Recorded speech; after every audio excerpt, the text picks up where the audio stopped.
बेगूसराय के प्रसिद्ध सिमरिया गंगा धाम में आज गंगा परिक्रमा का आयोजन किया गया। प्रथम परिक्रमा के दौरान हजारों की संख्या में श्रद्धालु गोविंद हरे गोपाल हरे जय जय प्रभु दीनदयाल हरे का उच्चारण करते हुए सिमरिया गंगा धाम की परिक्रमा की। इस दौरान लोग हाथों में तिल और अक्षत तथा पुष्प लेकर पूरे रास्ते भक्ति भाव में लीन रहे। हालांकि इस दौरान प्रशासनिक व्यवस्था को लेकर श्रद्धालुओं एवं साधु संतों के बीच नाराजगी भी देखी गई। देखा जाए तो प्रशासन सिमरिया गंगा धाम में साफ सफाई तथा बेहतर व्यवस्था के दावे तो करता है, लेकिन श्रद्धालुओं का आरोप है कि पूरे रास्ते कहीं भी जिला प्रशासन के द्वारा साफ सफाई की व्यवस्था नहीं की गई थी और लोग गंदगी में ही भक्ति करने को विवश रहे।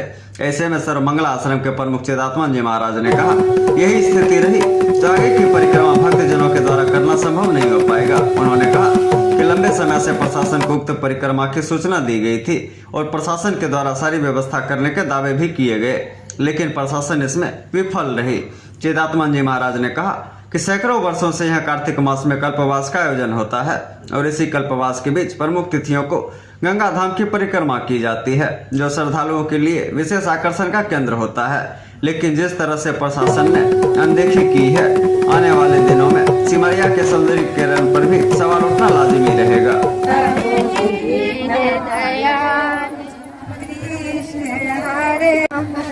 जय जय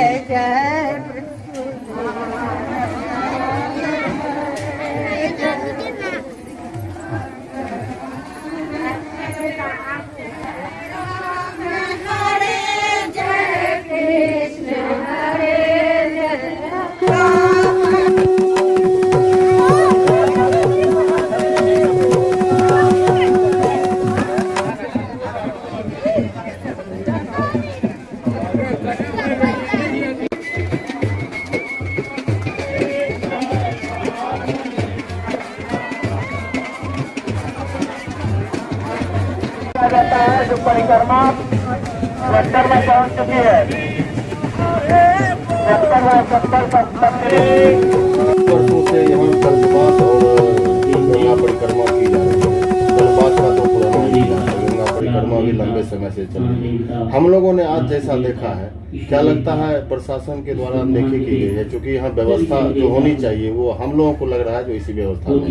जी, यह बहुत दुखद बात है।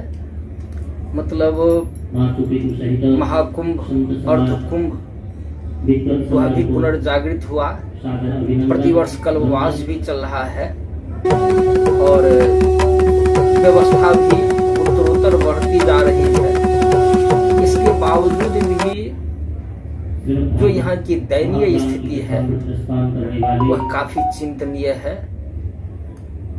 अगर लोग यहाँ सुरक्षित अपने आप को महसूस नहीं करें, दूसरी बात जो यात्री आवे और अगर वे भी सुरक्षित अपने आप को महसूस नहीं करें तो रहने वाले भी, आने वाले भी और साथ ही साथ अभी परिक्रमा में जो देखा गया मान लिया जाए कि यह आज का नहीं, लगभग 40 वर्ष से ऊपर का अनुभव है बाबा जी का। और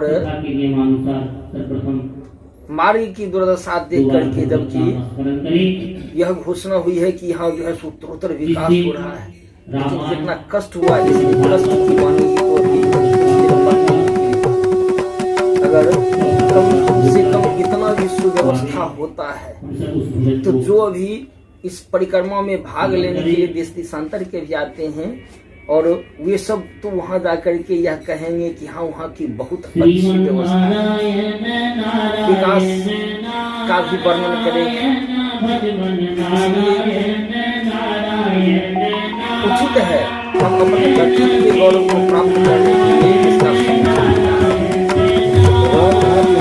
प्रमुख घाट है और इसका भी मान लीजिए शुरू से ही सिमरिया का ही एक अंग रहा, तो कहीं न कहीं इसकी अनदेखी भी की जा रही है, क्योंकि जो उसका उत्तरोत्तर विकास होना चाहिए वो नहीं होता है। जिस समय बाबा जी आया था उस समय राम घाट के अतिरिक्त और कोई घाट था ही नहीं, और राम घाट इसलिए प्रसिद्ध है उस समय की लोकोक्ति थी कि भगवान श्री राम भी इस घाट से पार उतरे। दूसरी बात, भजन करते हुए भी लोग आते थे इस घाट पर स्नान बनाते। कल्पवास सन्यासी भी आते थे, संत समाज भी आते थे, तो इसी घाट पर कल्पवास और अतिथि करते थे। तब यही जब बुढ़ापा आ गया तो बूढ़ा को कौन पूछता है। लेकिन चिंतन का विषय है कि अगर हमारे माता पिता बूढ़े हो जाएं तो क्या हम उन्हें उपेक्षित कर दें, उनका सम्मान नहीं करें। आज हमें इस बात का गौरव है कि इस जगह से दो हमारा राष्ट्रीय पुल गुजर रहा है, तीसरा राष्ट्रीय मार्ग हमारा, और यह सौभाग्य इस आदि कुंभ श्री सिमरिया धाम को प्राप्त है। और इसमें सबसे प्रथम राष्ट्रपति राजेंद्र प्रसाद जी के नाम से और आज हमारे देश के ही नहीं विश्व में अपना एक विशिष्ट स्थान रखने वाले माननीय प्रधानमंत्री के सौजन्य से यह पुल बन रही है। यह राष्ट्रीय गौरव का और स्थानीय गौरव का भी विषय है, और बाबा जी भी इससे काफी गौरवान्वित है। लेकिन व्यवस्था जब देखते हैं तो कष्ट होता है कि हम इतना बड़ा महान कार्य हो रहा है, तो क्या यहाँ की व्यवस्था उपेक्षित हो जाए? जितने श्रद्धालु आते हैं कहीं न कहीं आपसे ज्यादा अपेक्षा रखते हैं, उम्मीद भी है। तो अगर व्यवस्था सही नहीं हुई तो आपका क्या हो सकता है? यहाँ तो अभी कहा गया आज पहली परिक्रमा भी हो सकता है, दूसरी परिक्रमा और उसमें सोचना पड़ जाए टाइम इस प्रकार की व्यवस्था में, तो यह सोचनीय स्थिति है। तीसरी बात, अब तो बाबा जी का भी अवस्था उस प्रकार की आ गई तो बाबा जी भी सोचेगा कि हम क्या करें इस शरीर को रख करके, या भैया को जब करें तो होने का होगा वह आगे।